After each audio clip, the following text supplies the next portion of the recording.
Hi everyone and welcome to the next tutorial. What I want to show you how to do now is be able to create printables that people can download and also printables that you can type in. So that's really useful for a whole variety of reasons, as we all know, but not everybody always has access to printers and stuff still, and also people want to be able to have these things online as well, so maybe they store it on their computer or on their phone.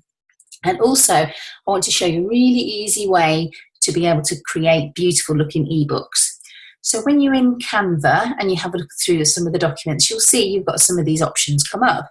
So you've got ebook, you've got A4 documents, and I tend to try and build everything, every big document through A4, just because it's got such a variety of templates. They literally go on and on and on and on.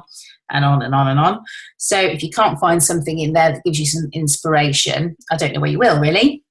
But also, if I just come back here, you've got the ebook.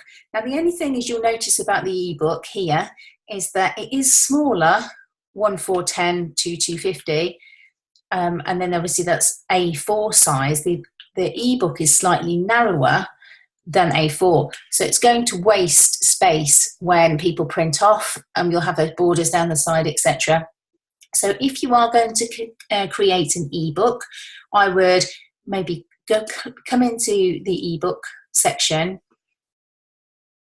find the template that you like. You'll see, as per usual, we've got some that are free and some that are paid, and any that have the corners turned over like these means there's multiple pages. So if I just show you on this one here, for example, you've got all your different pages here. So you can simply click on one, that's page 1, page 2, page 3, although that says chapter 2, you change that to read chapter 1, and then some text. Be mindful of toner, try and stick to light colours on, if you've got lots of solid area colours or big images, just because it would eat a lot of toner. So say, for example, this one here, if you imagine printing a whole A4 page of that, and there's multiple pages of that in there, it would actually be quite, it's going to drink the toner basically. So I'd try and avoid that one, go for the lighter tones. And if you wanted to resize that to A4, if you're on the paid version, you just come over here to resize. Just make sure only the one that you want to resize it to is selected, and then click the abracadabra resize. And there we go. As you can see, it is not quite wide enough to fit the page. You're just going to have to stretch that. And if you wanted to make this bit a little bit wider, you can click on that and increase that width as you wanted to. As you scroll down the others, that's not so terrible on those, because they've automatically sorted themselves out. So you could just basically add in the different content that you wanted. Now, say for example, you are on the free version, then you just have to create that in A4 basically, and to the size that you want. So it doesn't take too much tweaking, but it just takes a little bit of time to play about with it. So within your ebook, if you wanted to, you could also have typable areas. If you wanted somebody to be able to type in notes, after you've maybe given them an exercise to follow, that's always a useful one. So if I just pop another page in here, and then I'll just be able to show you here. And the same would apply for any of your printables or check sheets or checklists or anything like that that you might want to do. So let's just duplicate this. Just in case I haven't showed you before, this 2 squares over on the right-hand side here means duplicate. If I click on that one, I'll get an extra page. Now I can move that up or down in my document as I like using the arrows. So if I move that down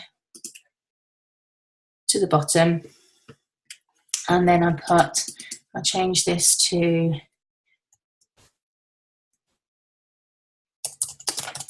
try this. That is all in caps. Just checking to see if that was all in caps. Oh.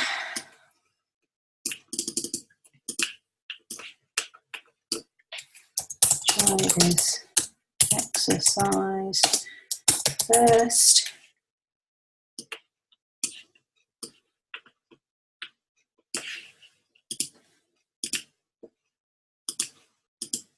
Just tweak that.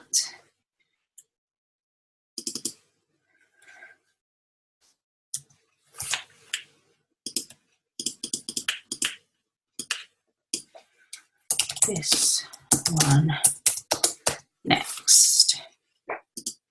16, change up to 16. There we go. Just delete this one for a second. And then you might want to just put the box in. So just something else to show you there. You can drag and select more than one image at a time, and then over on the right hand side here you can group that image. It does sometimes make things a little bit easier to move things around, but say for example I wanted to do these here, if I dragged and dropped there, it would pick up everything else as well. So I just need to move that away and group it first, and then it's just make it easier to move about. So I want to put in a box, so let's go and find one of our trusty friends over here.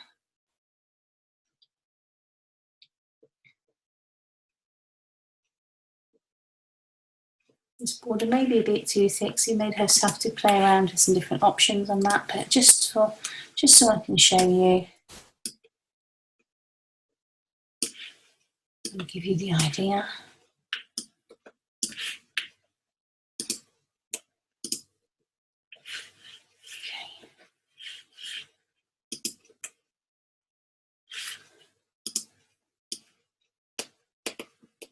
There we go, can lighten that a little bit.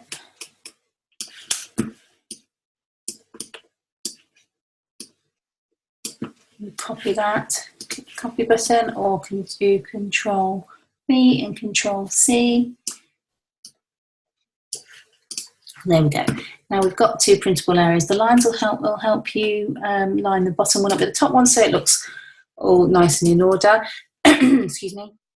If I click download, if I just want to download one particular page, you can just put the number of the page in, or the entire document will, if you know, all pages will print the whole lot. So if I just want to do number 5 and download, I see that goes into my download section. Now what I want to be able to do is make these areas typable. So if I go to pdfescape.com, here we go. So we've got our platform here that we can use, and it's really good and it's really quick. So let's just select a file here. Let's go and find our download. There we are.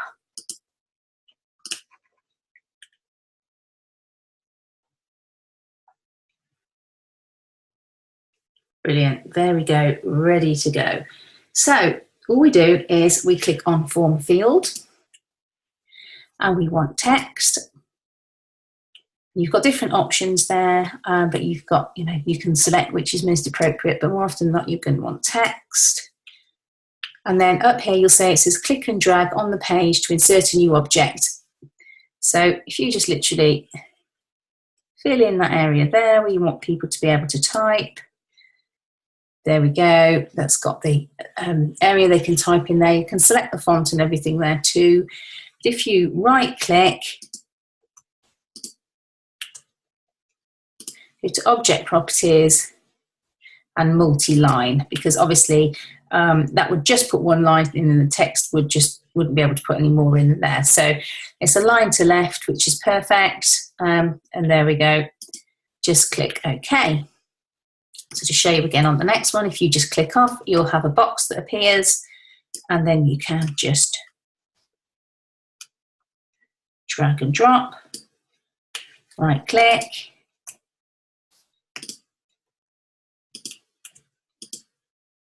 Oh, I've got an extra box come up there. So if I just click on that, I'll just hit the delete button up there. Object properties, multi-line.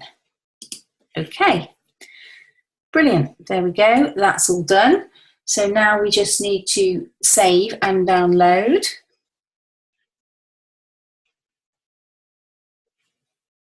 Here we go. Couldn't see for looking then. Yep, save the document. And then download. There we go. You'll see that come up underneath. If I get that up now.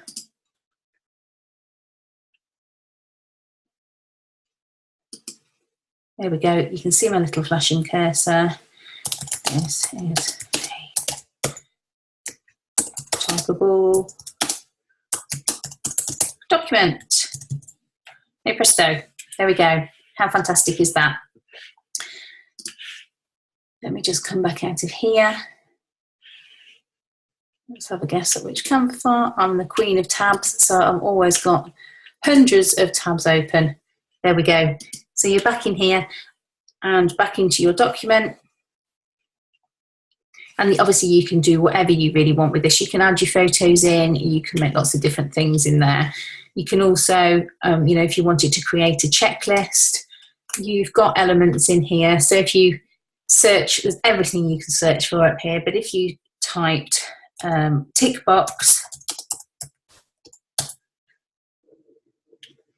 up here, for example, you've got loads of sort of predefined ones, or you could just create your own one that people could draw a tick into. There's, you know, a whole different host of ways that you could do that too.